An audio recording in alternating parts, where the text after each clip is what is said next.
సినీ ఇండస్ట్రీలో ఏఆర్ రెహమాన్ అనే పేరు గురించి ప్రత్యేక పరిచయం అక్కర్లేదు. ఏఆర్ రెహమాన్ సంగీత ప్రపంచంలో ఒక ట్రెండ్ సృష్టించారు. తన మ్యూజిక్తో కోట్ల మంది ఆడియన్స్ని మ్యాజిక్ చేశారు. Oscar award winner AR Rahman వైవాహిక జీవితానికి సంబంధించిన ఓ వార్త ప్రస్తుతం సోషల్ మీడియాలో హాట్ టాపిక్గా మారింది. తన భార్య సైరా బానుతో 29 ఏళ్ల దాంపత్య జీవితానికి ముగింపు పలుకుతున్నట్లు ప్రకటించారు. సుమారు 3 దశాబ్దాల పాటు కలిసి ఉన్న ఈ జంట ఇప్పుడు విడిపోవడంపై సినీ ఇండస్ట్రీలో ప్రధాన చర్చనీయాంశంగా మారింది. వీరిద్దరూ పరస్పర అవగాహన, అంగీకారంతోనే విడిపోతున్నారు. సైరా బాను రెహమాన్ విడాకుల విషయాన్ని సైరా బాను తరపు లాయర్ వందనా షా సోషల్ మీడియా ద్వారా ప్రకటించారు.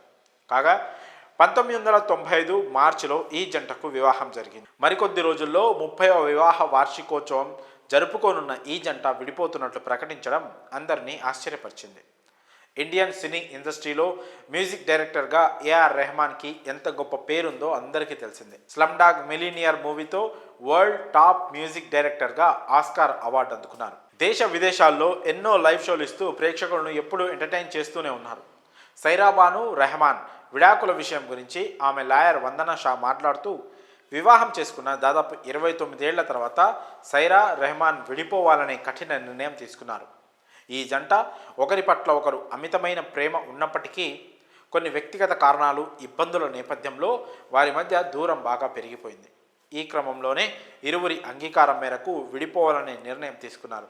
ఈ కఠిన పరిస్థితిని అర్థం చేసుకోవాలని, వ్యక్తిగత గోప్యతను గౌరవించాలని సైరా రెహమాన్ కోరుతున్నారు అని పేర్కొన్నారు. ఏఆర్ రెహమాన్ సైరా బానులది పెద్దలు కుదిర్చిన పెళ్లి.